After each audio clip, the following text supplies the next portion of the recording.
Mr. Abbott, and it's time for another boring science activity explanation. We started conducting our energy labs with topic 5. The first lab that we did was a conduction activity.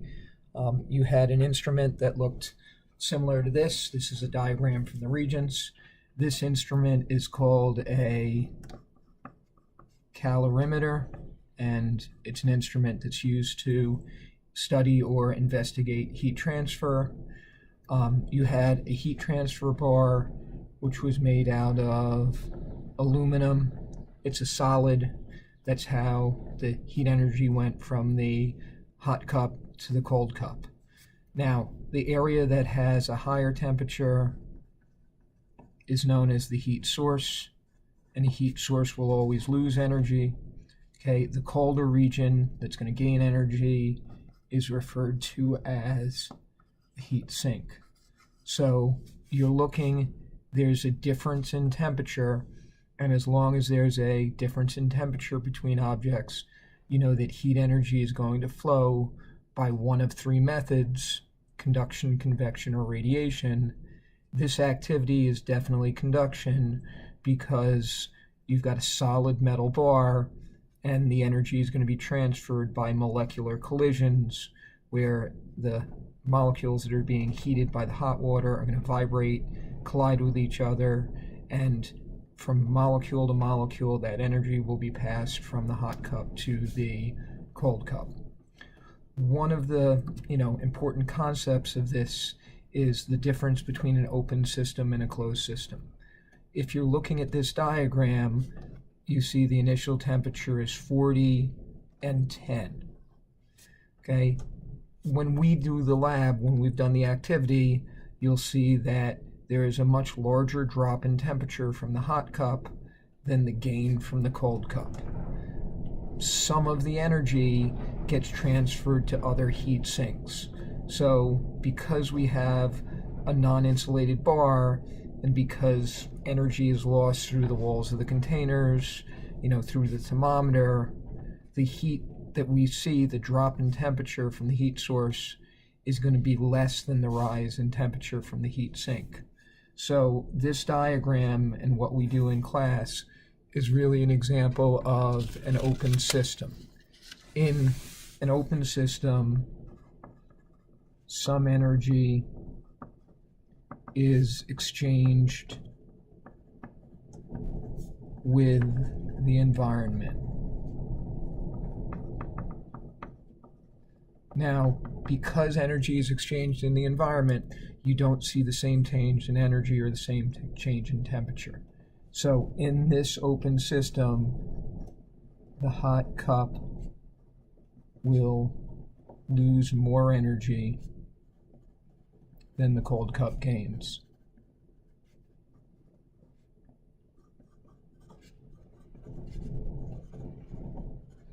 Now, if you could create what's known or referred to as a closed system, in a closed system, it's like a magic box. Nothing gets in and nothing gets out.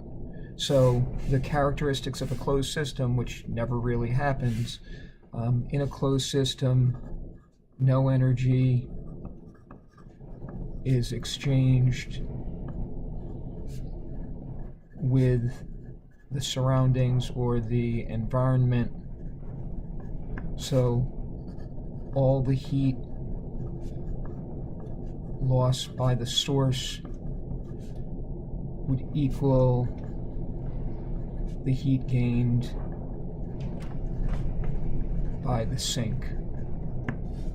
Now, if they give you a question about a closed system, what you essentially want to do is you're going to average the temperatures.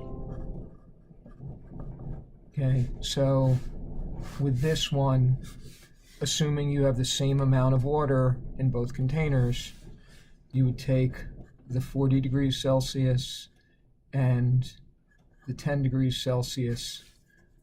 You would take those two values. The total temperature that you have is 50 degrees Celsius. You do 50 divided by 2, so your final temperature would be 25. okay, you'd see that 25 is now exactly between your 40 and your 10. So if you add 15 degrees to 10, you get 45. If you subtract 15 degrees Celsius from 40, you would get 25, so that's right in the middle. So when you have a closed system, whatever is lost by the source is gained by the sink. All right, here is the data that we collected the other day in class. All right, the Vernier temperature probes are far more sensitive and far more accurate than anything we could measure. So you'll see this class did 21 minutes of temperature readings for the hot cup and the cold cup. Okay, looking at this, you have 91.2 down to 69.8. So our hot cup or our heat source saw a drop of 21.4 degrees Celsius. Okay, the cold cup started at 8.6, but only went up to 16.1. So our cold cup had a change of 7.5 degrees. It increased. So the heat source lost energy, the heat sink gained energy, but there was significantly more lost by the heat source than by the heat sink. So this would definitely be an example of an open system. Now, you're asked to do the rate of change for both of them for the first 10 minutes. I would divide it in half, label it hot cup, cold cup, write the formulas. All right, now for both of these, we're looking at the first 10 minutes of data. All right, so when I'm looking at the hot cup, it started at 91.2 degrees Celsius. After 10 minutes, it was at 79.2 degrees Celsius. So I'd find the change in temperature there. All right, the cold cup after 10 minutes was 11.9 degrees Celsius. Initially, the starting temperature was 8.6 degrees Celsius. Now, you should definitely use a calculator for this. So if I turn our calculator on, 91.2 minus 79.2, there was a change of 12 degrees Celsius in 10 minutes. You don't need a calculator for that, hopefully, and you're getting 1.2 degrees Celsius per minute. All right, on the cold cup side, we're doing 11.9 minus 8.6. Okay, so that had an increase of 3.3 degrees Celsius over 10 minutes. Dividing by 10, you just shift the decimal. We're going to round it to the nearest tenth. So this would be a 0.3 degrees Celsius per minute increase. So definitely the hot cup cooled significantly faster than the cold cup warmed. Now, I've already drawn the points for the lab. Okay, so we're looking at this. I'm going to connect the points for the cold cup. I'm going to label this as the cold cup, and you'll see, there's very slight change. If you wanted to, you could highlight this to make it a little bit more obvious. If I go to the hot cup, you'd see there was a much bigger change. The slope of this line is definitely significantly greater than the slope of the other line. So after I plot the 21 points, I connect them with a smooth curve. I label it as the hot cup.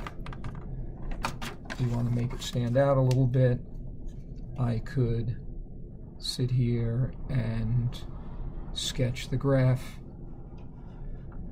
Now, these lines are not perfectly straight. That happens because there's a change in rate. If there's a big difference in the temperature between the two, like initially the hot cup and the cold cup were far apart, which means the rate of energy flow was faster. Over time, as these values get closer together, that means that the speed or the rate at which the temperature flow is going to occur is going to decrease. So that's essentially what your graph should look like. We actually left one for 48 hours, and we'll see what happens over a longer time period. But for now, that's sort of what we have gotten for 21 minutes of data. I'm not going to discuss every single question with you, but there are a couple of key questions I'd like to discuss from the discussion questions. One of them asked to compare the amount of energy lost by one cup to the amount of energy gained by the other one. Obviously, when we look at this one, you know, the hot cup lost more energy. It had a larger change in temperature than the cold cup gained. So that's telling you that it's an open system. There's a question that asks about the rate of heat loss. Okay, the rate of heat loss decreases over time. As we ran the experiment, the hot cup was losing energy, but it was losing it as a slower rate. The reason is the temperature difference became less over time. All right. If we left it standing for 24 hours, what would happen? I hope you can infer that. 3 different ways to modify the equipment. Well, we're losing a significant amount of heat energy to the atmosphere.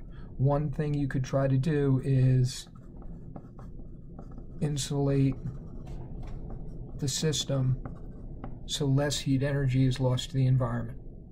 By insulating it, if less heat energy is going into the air, then we might get more heat energy into the cup.